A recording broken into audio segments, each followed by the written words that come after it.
en el sentido espiritual. Aquí, por supuesto, fue algo real, es algo, un evento histórico. Últimamente se ha tratado de investigar dónde pudo haber sido exactamente ese cruce y pues no se ponen de acuerdo los investigadores, pero lo que sí estamos seguros es que fue algo real, fue un evento trascendente.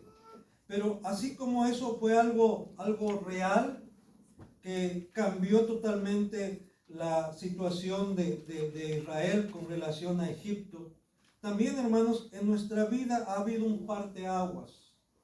Y podemos hablar también de antes de Cristo, antes de Jesús en nuestra vida y después con Jesús en nuestra vida. Nuestra vida antes de Cristo, antes sin Cristo, y nuestra vida con Cristo, después de Cristo. Y ustedes lo van a ir viendo poco a poco conforme vayamos desarrollando el tema. Dios va a irle también mostrando a cada uno de ustedes cómo podemos identificarnos de alguna forma con ese evento que se llevó a cabo hace miles de años y que en nuestra vida se ha hecho también patente, se ha hecho real en determinado momento de nuestra existencia, de nuestra vida, de nuestro andar en este mundo.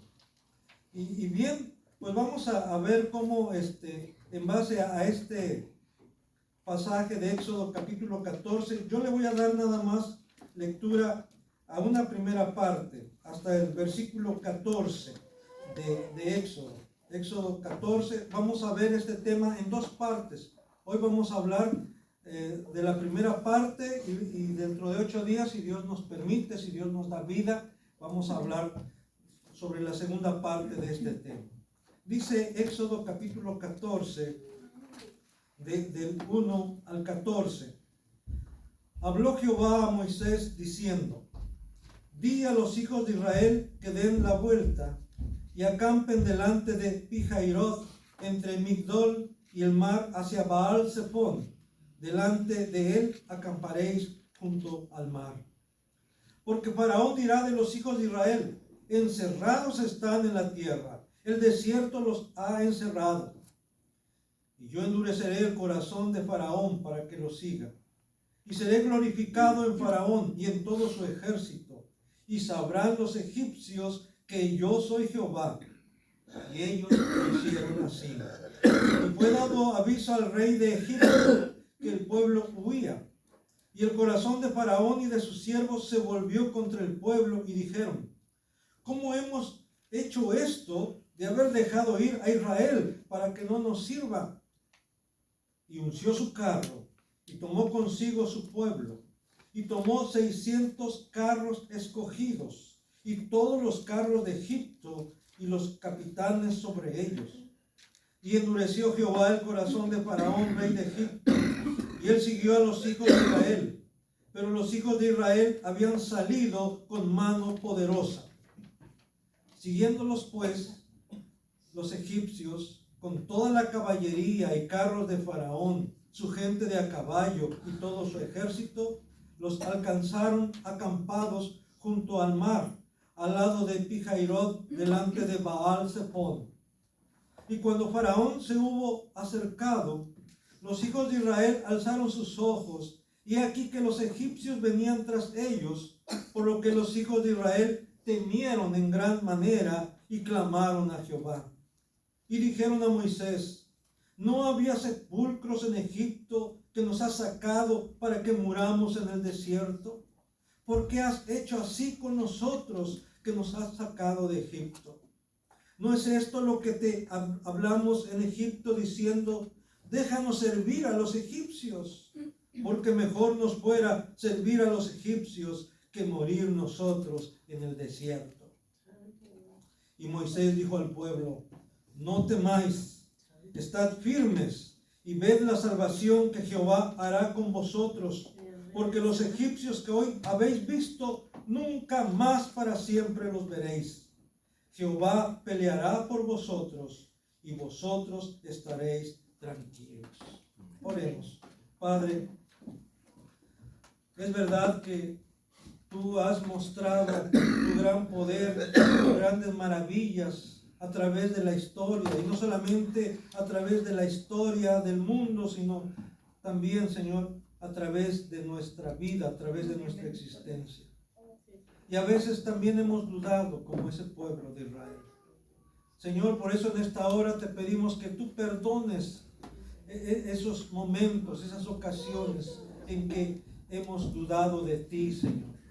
Y que nos reafirmes en tu palabra, que nos reafirmes en la confianza en ti, Señor. Que esta palabra, Señor, venga a confirmar esa fe que tú has puesto en nuestros corazones. Te pedimos pues, Señor, que sea tu Espíritu a través de tu palabra, obrando en la vida, en los corazones de cada uno de nosotros, Señor. Gracias por tu palabra, gracias por tu Espíritu, gracias, Señor Jesús, porque sabemos que tú has hecho posible que esta palabra cobre vida en nosotros. Gracias, Padre Celestial, por tu grande amor que mostraste hacia ese pueblo, pero también hacia nosotros, hacia tu iglesia en este tiempo. Te bendecimos y alabamos en el nombre de Jesús. Amén. Amén. Bien, hermanos, pues vamos a ver cómo en este caso este evento, ese acontecimiento marcó definitivamente la vida del pueblo de Israel, de tal manera que más adelante en los salmos sobre todo y en los profetas también encontramos que hacen referencia a ese acontecimiento. Era algo que generación tras generación se iba a recordar. Incluso Dios le había dicho a través de Moisés que esa salida, esa Pascua, esa primera Pascua tenía que ser recordada de padres a hijos, de generación en generación, para que no olvidaran lo que Dios había hecho a favor de ellos. Yo creo, hermanos, es necesario también que nosotros actualmente tengamos que recordarle a nuestros hijos, a nuestros nietos, ¿verdad? Lo que Dios ha hecho en nuestra vida, en nuestra familia, cómo Dios se ha manifestado con nosotros. Y de esa manera, hermanos, estaremos provocando, por así decirlo, que también nuestros hijos y nuestros nietos puedan darle la gloria a Dios, que no se olviden de Dios, que sepan que su vida, al igual que la nuestra, ha dependido de Dios, y por eso nuestra gratitud debe de ser constante hacia Él. Vamos a ver que en esta narración cómo Israel se encontró sin salida, estaba sin salida, pero antes de eso hay que ver cómo Dios mismo los coloca en esa situación también. Dice ahí que, leyendo un poquito del capítulo 13 de Éxodo, dice el versículo 21, dice: y Jehová iba delante de ellos de día en una columna de nube para guiarlos por el camino, y de noche en una columna de fuego para alumbrarles, a fin de que anduviesen de día y de noche. Nunca se apartó de delante del pueblo la columna de nube de día, ni de noche la columna de fuego. Y habló Jehová a Moisés diciendo: di a los hijos de Israel que den la vuelta y acampe delante de Pihairot, entre Migdol y el mar, hacia Baal-Zephón. Delante de él acamparéis junto al mar. Si ellos hubiesen seguido, en otras ocasiones utilizó mapa, pero en esta ocasión no. Si ellos hubiesen seguido derecho, por así decirlo, hacia el oriente, de donde ellos estaban, de donde ellos salieron de Egipto, hubiesen llegado más rápido a lo que era la tierra de Canaán. Pero aquí vemos cómo Dios les cambia la dirección y dice que den vuelta y dan vuelta a su derecho. En lugar de ir derecho, dan vuelta en escuadra hacia el sur. Y uno se pregunta, bueno, ¿y por qué? Si Dios los incluso comentaristas dicen que hubiesen tardado semanas, quizás meses nada más, en el recorrido de donde ellos estaban en Egipto hacia la tierra de Canaán. Pero duraron 40 años. Y hay quienes dicen, ¿cómo es posible si Dios es tan bueno, si Dios es amor, si Dios es tan misericordioso? ¿Por qué anduvo trayendo al pueblo en el desierto y no lo introdujo directamente a la tierra prometida? Tú y yo sabemos, conocemos la Escritura, sabemos por qué Dios lo hizo así. Sabemos cuál fue el propósito de Dios. Pero por ahora vamos a ver por qué Dios le dice que en lugar de que se sigan derecho, den vuelta a su derecha y dice, y acampen delante de Pihairot, entre Migdol y el mar, hacia Baal-Zephón, delante del campamento junto al mar. Porque Faraón dirá de los hijos de Israel, encerrados están en la tierra, el desierto los ha encerrado. Sí, Dios los colocó en esa situación sin salida. Faraón se dio cuenta, según los comentaristas, ya llevaban 3 días de camino, desde que habían salido en ese día, ¿verdad?, en que celebraron la Pascua, llevaban ya 3 días de camino. Y en ese tiempo, seguramente Faraón estuvo pensando en todo lo que había acontecido. Apenas, por decirlo así, habían muerto los primogénitos, había luto en toda la tierra de Egipto, había recuerdos muy vivos de lo que había pasado con las 9 plagas anteriores. Y aún así, hermanos, aún así, en medio de esa devastación, porque así le dijeron los consejeros a Faraón, la tierra está devastada ya. Ya deja ir a este pueblo, ya deja ir a esta gente. ¿No te has dado cuenta que ya Egipto está destruido? En medio de esa devastación, hermanos, en medio de esa destrucción, en medio del dolor, vemos que predomina más el odio, el rencor, la venganza de parte de Faraón. Aparte de que Dios mismo endureció su corazón, Faraón había endurecido su corazón primeramente él. Y aquí hablamos ya acerca de la responsabilidad que tiene el hombre con relación a Dios. Sí, Dios va a hacer su voluntad en los hombres, en sus criaturas, pero también es responsabilidad de sus criaturas, en este caso del hombre, en cuanto a sus decisiones. Y Faraón era responsable de sus acciones, responsable de la actitud que él tomó hacia el pueblo de Israel. Y vemos cómo Dios mismo le dice a Moisés, va a decir Faraón, los hijos de Israel están encerrados en la tierra, el desierto los ha encerrado.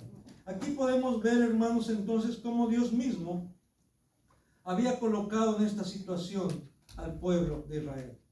Parecía que las únicas opciones que tenían el pueblo de Israel era o entregarse a sus perseguidores, entregarse a los egipcios, o arrojarse al mar para morir ahogados. Parecía que eran las únicas 2 opciones que tenían. Y sí, hablando, como decimos así, realmente, físicamente, no tenían más opciones. A menos que sucediera algo milagroso, a menos que sucediera algo sobrenatural, como sucedió precisamente. Y aquí, hermanos, queremos decir que cuando nos encontremos en una situación en que parezca no haber salida, como ahí no había salida, aparentemente no había salida, estaban encerrados, Faraón mismo así lo vio, el pueblo de Israel así lo entendió también, que estaban encerrados sin salida. Cuando nos encontremos en una situación similar, que parezca que no hay salida, y aquí, hermanos, puede ser que Dios nos coloque en una situación así, porque a veces Dios también pone a prueba nuestra fe, y a veces Dios nos va a colocar en una situación de apretura. Por eso Jesús oraba, hermanos. En el Padre Nuestro, Jesús oraba y decía, no nos metas en tentación. Así oraba a su Padre, no nos metas en tentación, mas líbranos del mal. Porque a veces Dios nos va a meter en tentación, como metió en tentación o a prueba a Job. Y por eso a veces Dios nos va a poner en una situación crítica, pero a veces nosotros mismos, a causa de nuestras malas decisiones, vamos a meternos en situaciones críticas, en situaciones difíciles. Pero independientemente si es Dios quien nos pone en esa situación o somos nosotros los que nos hemos puesto en esa situación, quiero decirles una cosa, hermanos. Nunca se olviden que Dios tiene el control. Amén. Que es Dios quien tiene la última palabra. Amén. La primera y la última palabra. No eres tú. No son los demás, es Dios. No es Faraón, es Dios. No es el pueblo, es Dios. Ni siquiera es Moisés, es Dios quien tiene la última palabra en este caso. Y por eso, hermanos, eso indica que tú y yo, cuando nos encontremos en una situación que parezca sin salida, en una situación muy apretada, muy difícil, tenemos que clamar a Dios. Tenemos que acordarnos de Dios, tenemos que clamar a Dios, tenemos que confiar en Dios y Él va a responder. A veces de una manera milagrosa, porque el mismo Dios, hermanos, como decía nuestro hermano Raúl hace un rato, es ese mismo Dios que obró maravillas en el pasado, sigue obrando maravillas ahora. Porque es el mismo Dios. Porque Jesucristo es el mismo ayer, hoy y por los siglos. Así es que es un Dios en el cual podemos confiar. Es un Dios confiable. Y aquí mismo también vemos como Faraón no se da por vencido. El enemigo no se da por vencido. Volviendo a Éxodo capítulo 14, dice, porque Faraón dirá a los hijos de Israel, encerrados están en la tierra, el desierto los ha encerrado. Y yo endureceré el corazón de Faraón, dice el Señor, para que lo siga. Y seré glorificado en Faraón y en todo su ejército. Y sabrán los egipcios que yo soy Jehová. Y ellos lo hicieron así. Y si fue dado aviso al rey de Egipto, o sea, a Faraón, que el pueblo huía. Y el corazón de Faraón y de sus siervos se volvió contra el pueblo. Y dijeron, ¿cómo hemos hecho de haber dejado ir a Israel para que no nos sirva? Y unció su carro. Bueno, ahí viene. Vamos a seguir leyendo después. Dice, Faraón, el enemigo del pueblo de Israel, el enemigo del pueblo de Dios no se da por vencido. ¿Cómo hemos dejado ir a este pueblo? ¿Cómo hemos dejado ir a Israel para que no nos sirva? Él va a luchar hasta el último momento para seguir teniendo el control sobre el pueblo, en este caso sobre el pueblo de Israel, para que le siga sirviendo. Y hermanos, esto también nos indica que nuestro enemigo, aquí Faraón es una figura, un tipo de el enemigo de nuestras almas, de Satanás. Como dicen por ahí, que el Señor lo reprenda. Y él no va a quererte dejar tranquilo. Él va a estar ahí. El apóstol Pedro dice que él anda como león rugiente, buscando a quien devorar. Entonces, él no se va a dar por vencido fácilmente, aunque ya fue vencido por Cristo. Eso hay que dejarlo bien claro. Y ya fue derrotado, ya fue vencido por Cristo. Y con ello nuestra victoria está asegurada también. Pero mientras, él va a seguir buscando la manera de cómo hacerte caer, de cómo reconquistarte otra vez. Tal vez escucha así un poquito, pero sí él quiere reconquistarte otra vez. Porque él quiere que le sigas sirviendo. Porque igual que Faraón, dice, ¿cómo es que dejé a ir ahí ponga su nombre? ¿Cómo es que lo dejé ir? ¿Cómo es que la dejé ir? Para que no me sirva, para que no me siga sirviendo. Así que tenemos que estar bien alertas. Dice el apóstol Pablo escribiendo a los Romanos en el capítulo 6, versículo 16 al 18, para relacionar esto, ¿verdad? Ahora sí, como dicen por ahí, en la vida real, en la vida actual, dice el apóstol Pablo, ¿No sabéis que si os sometéis a alguien como esclavos para obedecerle, sois esclavos de aquel a quien obedecéis, sea del pecado para muerte o sea de la obediencia para justicia? Pero gracias a Dios que aunque erais esclavos del pecado, habéis obedecido de corazón a aquella forma de doctrina a la cual fuisteis entregados, y libertados del pecado, vinisteis a ser siervos de la justicia. Dice, eran esclavos del pecado. Eran esclavos del enemigo de sus almas. Pero Jesucristo vino y nos libró, nos libertó. ¿Cuándo fue eso? Dice, cuando obedecimos, cuando creímos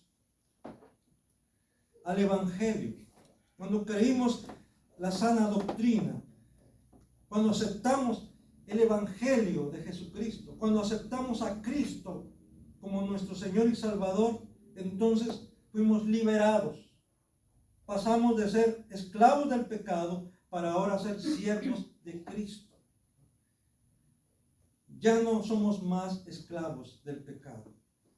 Por eso, cuando Pablo escuchó que los Gálatas estaban volviendo otra vez a la esclavitud de la ley, a dejarse guiar por las tradiciones de los hombres, por las enseñanzas de los hombres y no según el Evangelio de Cristo, les dice a los Gálatas, ahí en Gálatas capítulo 5, versículo 7 y 8, vosotros corríais bien, ustedes corrían bien. ¿Quién os estorbó para no obedecer a la verdad? Esta persuasión, dice, no procede de aquel que os llama. Esto no viene de parte de Dios, esto no viene de parte de Cristo, esto viene de otro lado. Porque ustedes ya estaban bien, ustedes ya corrían bien, ustedes iban por el buen camino. ¿Quién los apartó? En el capítulo 3 dice, ¿quién nos fascinó? Refiriéndose a los Gálatas. ¿Quién nos fascinó? Y la palabra ahí de fascinó se puede traducir como ¿quién os engatusó? ¿Quién los engañó? ¿Quién los hechizó incluso? ¿Sí? ¿Quién los cautivó para no obedecer a la verdad? Entonces hay que estar alertas, hermanos, porque el enemigo está buscando la manera de cómo reconquistarte, de cómo hacer que le vuelvas a servir. Tú puedes decirle, no, ya soy libre. Como en el caso de Job, ¿cómo no vas a servirle? Pues mira todo lo que te ha dado. Nomás déjame que te quite la salud, que te quite la economía, que te quite el empleo, que te quite a alguien de tu familia y vas a ver si no. No. El enemigo está buscando, no se da por vencido. Pero hermano, recuerda esto, que es más poderoso, es más fuerte el que está con nosotros que el que está en contra nuestra. Eso nunca lo olvides. Faraón, el enemigo, viene con todo. Viene con todo. Dice ahí del versículo 5 al 9 de Éxodo 14. Y fue dado aviso al rey de Egipto que el pueblo huía, y el corazón de Faraón y de sus siervos se volvió contra el pueblo y dijeron, ¿cómo hemos hecho esto de haber dejado ir a Israel para que no nos sirva? Y unció su carro y tomó consigo su pueblo y tomó 600 carros escogidos y todos los carros de Egipto y los capitanes sobre ellos. Y endureció Jehová el corazón de Faraón, rey de Egipto, y él siguió a los hijos de Israel. Pero los hijos de Israel habían salido con mano poderosa. ¿Quién los había sacado? Una mano poderosa. Y esa mano poderosa no era la de Moisés, no era la de Aarón, era la de Dios mismo. Y tú y yo hemos sido sacados también del pecado con mano poderosa. Porque quien nos ha sacado ha sido Cristo. No hemos salido por nosotros mismos. No es que digan, ay, estoy regando, la verdad no debo seguir. No, es Dios quien tuvo misericordia de ti y te sacó. Fue su Espíritu quien te redarguyó. Fue su Espíritu quien te concientizó de que estabas mal, de que estabas en contra de Dios. Y Él obró en ti, así el querer como el hacer por su buena voluntad. Y viene con todo el enemigo, como podemos ver ahí. Dice, versículo 9, siguiéndolos pues los egipcios con toda la caballería y carros de Faraón, su gente de a caballo y todo su ejército, los alcanzaron acampados junto al mar, al lado de Pihairot, delante de Baal Zephón. Parecía que el pueblo estaba indefenso. Parecía que el pueblo se había resignado. Y Faraón venía con todo su ejército. Estaba yo leyendo algo acerca de esto, de cómo era el ejército de Faraón en ese tiempo. Y los que estudian esto dicen que los carros escogidos, ¿de qué habla aquí? Porque habla que unció sus carros escogidos. Dicen que eran carros en donde llevaba el conductor y dos soldados, por así decirlo. Y eran los de su guardia personal. O sea, eran lo mejor de lo mejor, la élite en ese tiempo. Pues unció sus carros. ¿Cuántos eran, dice ahí? 600. Versículo 7. ¿Verdad? Primero su carro, ¿verdad? Y luego 600 carros escogidos. Y luego habla de todos los carros de Egipto. Ahí no dice cuántos. Los otros carros, diríamos, eran un poco más sencillos. Era el conductor, ¿verdad?, del carro, tirado por caballo o caballos, y el soldado que iba ahí. O sea, dos, pero en los carruajes escogidos eran tres.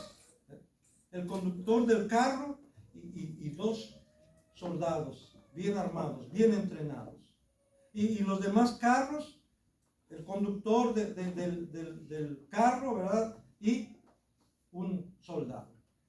Entonces, ¿cuántos eran? No sabemos, pero todo, dice, toda la caballería, todos los carros, todo su ejército en contra del pueblo de Israel. ¿Y saben por qué?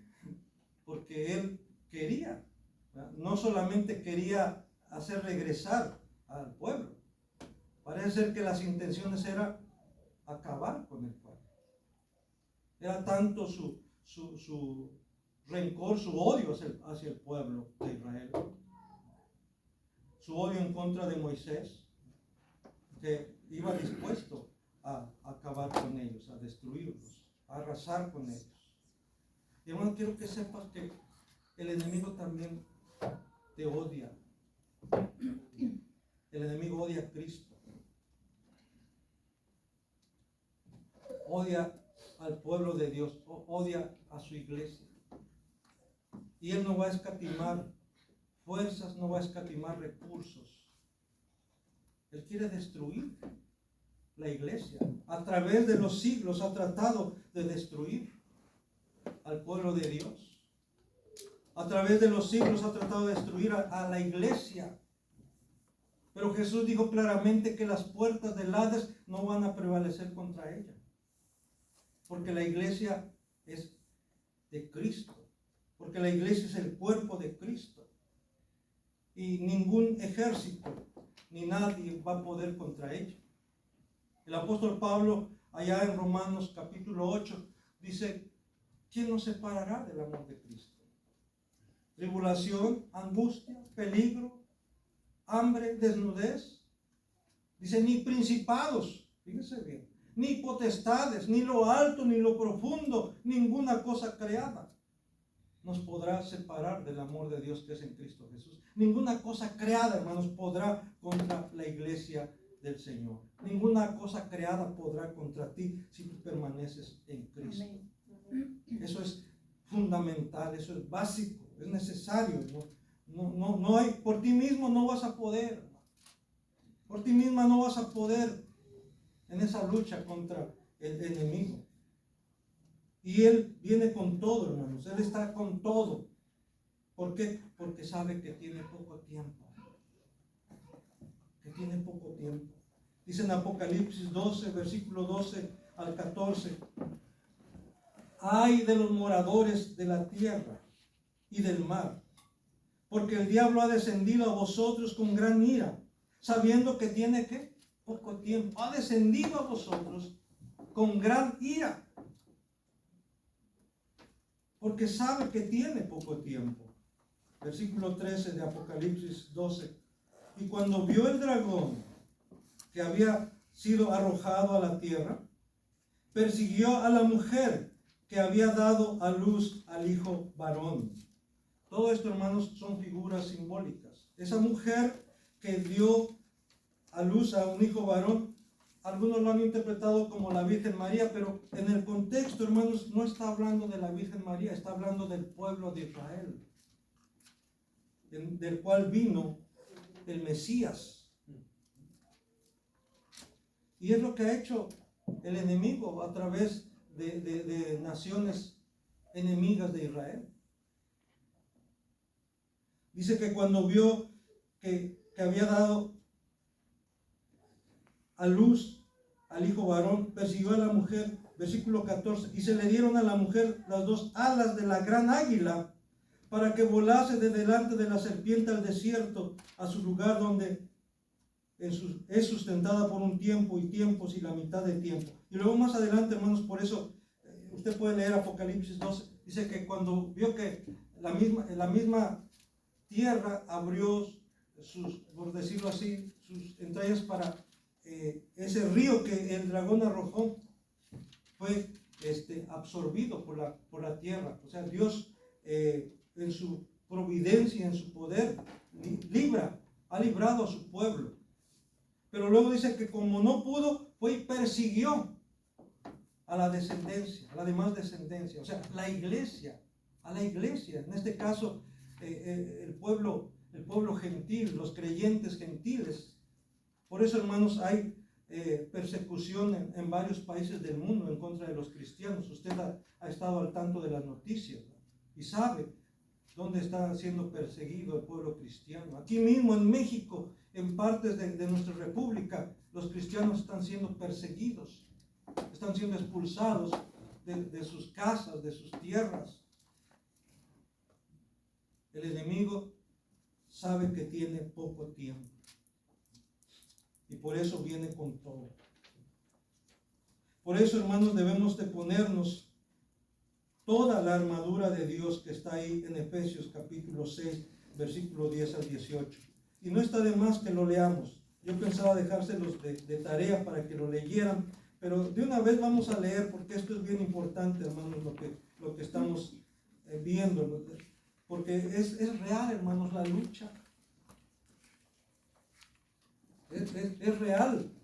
No está, a lo mejor no hay una lucha física, o a lo mejor también física, pero espiritual, y esa lucha espiritual se manifiesta en el plano físico también.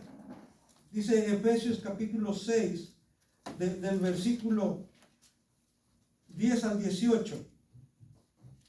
Por lo demás, hermanos míos, fortaleceos en el Señor y en el poder de su fuerza.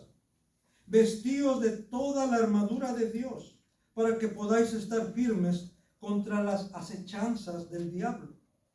Porque no tenemos lucha contra sangre y carne, sino contra principados, contra potestades, contra los gobernadores de las tinieblas de este siglo, contra huestes espirituales de maldad en las regiones celestes. Por tanto, tomad toda la armadura de Dios, para que podáis resistir en el día malo, y habiendo acabado todo, estar firmes. Estad pues firmes, ceñidos vuestros lomos con la verdad, y vestidos con la coraza de justicia, y calzados los pies con el apresto del evangelio de la paz. Sobre todo, dice, tomad el escudo de la fe, con que podáis apagar todos los dardos de fuego del maligno, y tomad el yelmo de la salvación y la espada del Espíritu, que es la palabra de Dios, orando en todo tiempo con toda oración y súplica en el Espíritu, y velando en ello con toda perseverancia y súplica por todos los los santos. Ahí está, hermanos. Tenemos que ponernos toda la armadura de Dios para poder resistir, para poder estar firmes en el día malo. Va a haber días malos en nuestra vida, no creo que no. Va a haber días de prueba, de lucha. Por eso dice, deben ponerse la armadura, toda la armadura. Ante el peligro es válido clamar a Dios. Vamos a volver nuevamente allá a Éxodo capítulo 14, por favor. Éxodo 14. Es válido clamar a Dios ante el peligro. Dice el versículo 10 de Éxodo 14.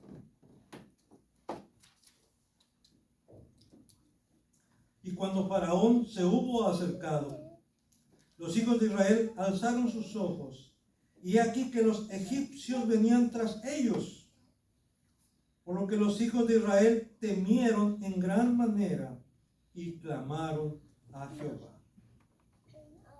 Se vale tener miedo.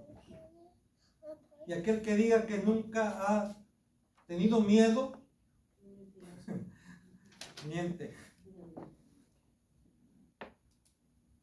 Porque todos, creo que todos, ha habido momentos en nuestra vida en que hemos tenido miedo. Y ya también hemos dicho esto, que el miedo es una especie de mecanismo de defensa, que de alguna manera Dios ha puesto esto en los seres vivos para que reaccionemos ante el peligro. Y por eso, insisto, se vale tener miedo, sentir miedo ante el peligro, pero que no dejemos que el miedo nos paralice, sino que el miedo, el temor nos lleve a buscar a Dios, como lo hizo el pueblo de Israel, a clamar a Dios. David mismo, él tuvo miedo en muchas ocasiones. Desde niños hemos escuchado la historia de cómo David venció a Goliat. Y cuando es uno niño, no, yo quisiera ser como David, ¿verdad? Pero yo no sé, la Biblia no lo dice y no quiero especular sobre eso, pero imagínense un jovencito. David era un joven. Y aquel hombre gigantón, ¿no?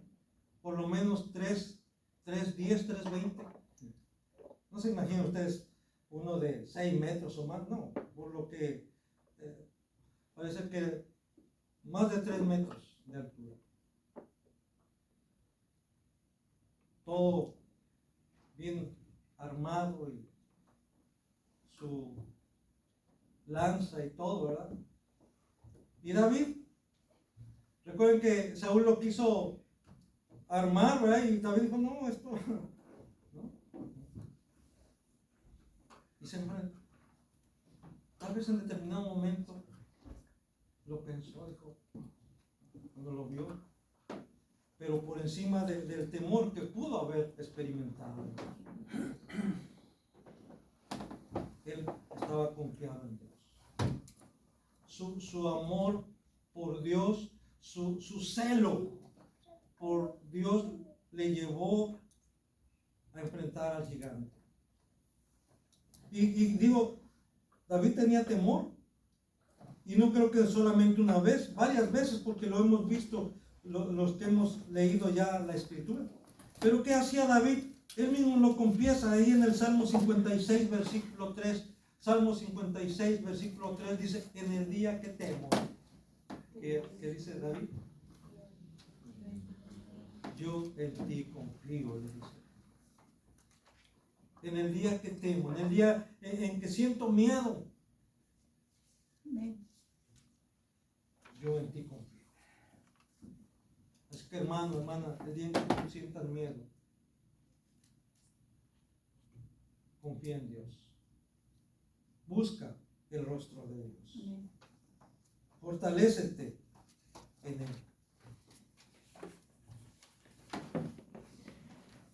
no se vale, hermanos, es desconfiar de Dios, reprocharle a Dios. Eso sí no se vale. Sí, se vale tener miedo ante el peligro, pero lo que no se vale es desconfiar de Dios, reprocharle a Dios. Versículo 11 y 12 de Éxodo 14. Y dijeron a Moisés: ¿no había sepulcros en Egipto que nos has sacado para que muramos en el desierto? ¿Por qué has hecho así con nosotros, que nos has sacado de Egipto? ¿No es esto lo que te hablamos en Egipto, diciendo: déjanos servir a los egipcios? Porque mejor nos fuera servir a los egipcios que morir nosotros en el desierto. Dice que le están diciendo esto a Moisés, pero en realidad ¿a quién se lo estaban diciendo? Dios. A Dios. Y Dios así lo entendía. Cuando el pueblo de Israel más adelante pidió rey como las demás naciones, fueron con Samuel y le dijeron: queremos rey, queremos un rey como las demás naciones. Y Samuel, hermanos, se entristeció mucho.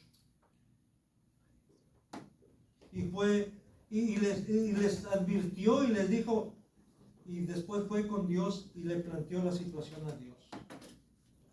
Y Dios le dijo: Samuel, el pueblo no te está desechando a ti,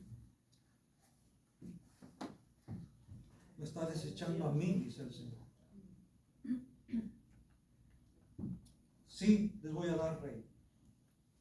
Sí van a tener rey, pero diles cuáles van a ser las condiciones, cómo les va a tratar ese rey, qué va a hacer con sus hijos, con sus hijas, qué va a hacer con sus ganados. Y esos quieren rey, les voy a dar rey. A veces, hermanos, el hombre, el ser humano, busca su propio mal. Y a veces se aferra tanto que Dios dice: ok, si eso quieres, eso vas a tener, pero vas a sufrir las consecuencias. Cuando el hombre, hermano, no hace caso a la voz de Dios, a la primera o a la segunda, e insiste en su necedad, en su terquedad, va a sufrir las consecuencias. Y vemos como aquí este pueblo, ¿no? Es que tremendo, ¿verdad? Por esto, nosotros pensamos: ya querían ellos salir, estar libres, y nos imaginamos, ¿verdad?, a todo el pueblo ahí ya preparándose, contento porque ya van a salir libres. Pues no, vean, se habían acostumbrado a esa vida de esclavitud. Se habían acostumbrado a las migajas que los egipcios les daban, porque eso eran migajas. No querían la tierra prometida, querían seguir comiendo de las migajas. Y esto es real, hermanos, también, que hay gente actualmente, hay personas que, aunque les habla de Dios y les habla de la vida eterna y de lo que es disfrutar de la presencia de Dios, del perdón de Dios, ellos no quieren, prefieren seguir comiéndose las migajas que el mundo les ofrece. Como este pueblo, como esta gente. ¿No te decíamos que mejor nos quedáramos allá? Allá estamos mejor. Que Dios nos libre, hermanos, de tomar esta actitud que tomó el pueblo en esa ocasión. Esta actitud, hermanos, provoca la ira de Dios. Definitivamente. Dios no puede tolerar este tipo de actitudes, este tipo de conductas.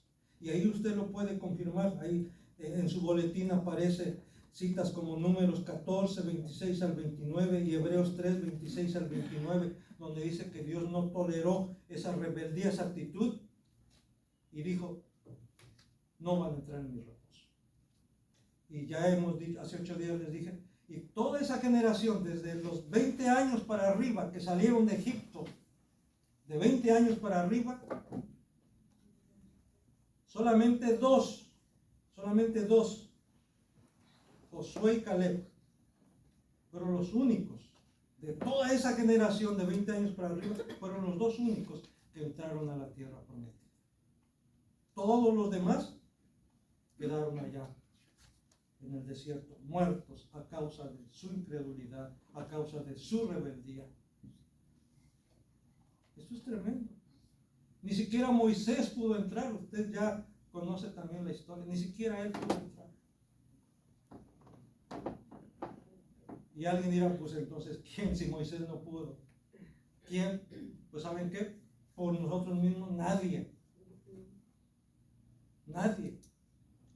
Pero solamente es por la gracia de Dios. Solamente es por la gracia de Dios. No te olvides esto para que no te ensoberbezcas, como dice la Biblia. Para que no creas que tú sí eres mejor que todos los demás. Nadie por sí mismo o por sí misma tiene derecho a entrar a la presencia de Dios. Solamente es por la gracia, solamente por la gracia de Dios. Ante una situación difícil, hermanos, aún de prueba, de pérdidas, hay pérdidas que duelen mucho. Y precisamente yo cuando estaba preparando esto para compartirlo con ustedes me acordé de Job. Y me acuerdo mucho porque hace tiempo venía de vez en cuando una señora y decía, ay, es que, ay, cómo sufro, ay, cómo sufro, pastor. Yo estoy igual o peor que el justo Job. Ay, no, tampoco. Pero así decía, ay, estoy... Yo creo, hermanos, que no hay otro ejemplo mayor que el de Cristo. Amén. Y después de Cristo, el de Job. El enemigo le arrebató todo, hasta su salud. Y él hubiera querido ir más allá, hasta arrebatarle la vida. Pero ¿qué le dijo Dios? No te doy permiso de que toques su vida. Amén. Y seguramente Satanás se quedó con las ganas, ¿verdad? Pero Dios no se lo permitió. Y aún después de perder todo, literalmente todo, hasta la salud, ¿cuál fue la reacción de Job? ¿Cuál fue la actitud de Job? Ahí en Job 1, 21 y 22. Jehová dio, Jehová quitó. Sea el nombre de Jehová bendito. ¿Podremos nosotros decir así cuando nos encontremos en una situación extrema, crítica, ante pérdidas irreparables? Gloria a Dios. Que Dios nos ayude, ¿verdad? Amén. Que podamos expresar esa, no es esa resignación. Yo siempre he dicho, los cristianos no debemos resignarnos. Por eso cuando vayamos a dar el peso, no digan resignación, ¿verdad? Resignación, no, confianza en Dios. Amén. Nosotros no le decimos que se resignen, que confíen en Dios, que se fortalezcan en Dios. Y vemos aquí como Job dice, Jehová dio, Jehová quitó, sea el nombre de Jehová bendito. Y en todo esto, dice el versículo 22, no pecó Job, ni le atribuyó a Dios despropósito alguno. O sea, en ningún momento Job pensó mal acerca de Dios. Amén. Como pensar que Dios era injusto. Como pensar que él no se lo merecía. En ningún momento, dice, le atribuyó a Dios despropósito alguno, como diciendo, qué malo es Dios. Hay mucha gente que eso piensa. Cuando pasa por una situación difícil, una pérdida, cuando ve lo que está pasando en el mundo, ¿verdad? Tanta injusticia, tanta muerte, dice, ¿dónde está Dios? Dios no ve o se hace, o no existe Dios, ¿verdad? O si existe, ¿qué Dios tan malo? Porque no está actuando, no está haciendo nada. Dice la Biblia que Dios ve, Dios oye, y Dios va a actuar. Y a veces Dios permite todo esto, como también hemos mencionado en otras ocasiones, ¿para qué? Para que el hombre y hasta cierto grado para que la humanidad, para que las naciones lleguen al colmo de su pecado, para que Dios traiga juicio. Esto es tremendo. Dios a veces retiene, ¿verdad?, su ira, retiene su juicio por misericordia, pero llega el momento, llega el punto en donde ya no más. Igual que antes de que viniera el diluvio, dijo Dios: no contenderá más mi espíritu en contra del hombre, porque su corazón está inclinado de hacer de continuo el mal, y no voy a resistir más. Y sí, así es Dios, hermanos. Dios es paciente, pero también hay un límite, por decirlo así, en esa paciencia. Claro, Él actúa no violentamente. Esa es otra definición de la ira de Dios. El ser humano, cuando se enoja, actúa con violencia, ¿verdad? Como dicen, sin medirse ni nada. Pero Dios, hermanos, Él es santo, Él es justo, y Él actúa aún en su ira, Él actúa con justicia. Él actúa con ecuanimidad, con equidad, a diferencia del ser humano. Por último, hermanos, al menos en esta primera parte, es necesario que alguien se mantenga firme ante el peligro y el temor. Dice versículos 13 y 14. Y Moisés dijo al pueblo: no temáis, estad firmes y ved la salvación que Jehová hará hoy con vosotros, porque los egipcios que hoy habéis visto, nunca más para siempre los veréis. Jehová peleará por vosotros y vosotros estaréis tranquilos. En toda esa revuelta, porque era una revuelta, todos ahí, hermanos, diciendo: ¿para qué mira lo que ha pasado? Y ya les decía que consideran que eran más o menos entre 2,5 millones a 3,5 millones, 2,5 a 3 millones de gentes. Y parece que la mayoría o casi todos con esa misma actitud. ¿Para qué nos sacaste? ¿Para qué nos trajiste? Mira. Y ahí vemos a Moisés. No por algo dice la Escritura que Moisés era el varón más manso de toda la tierra. El hombre más manso de toda la tierra. Y vemos que ante eso él no se deja llevar también por la multitud. Él se mantiene firme, estable. Por eso insisto, es necesario que alguien se mantenga firme ante el peligro y el temor, ante la revuelta, ante la situación, ¿verdad? Ante la confusión. Dice: esténse quietos, tranquilos, porque Dios va a pelear por nosotros.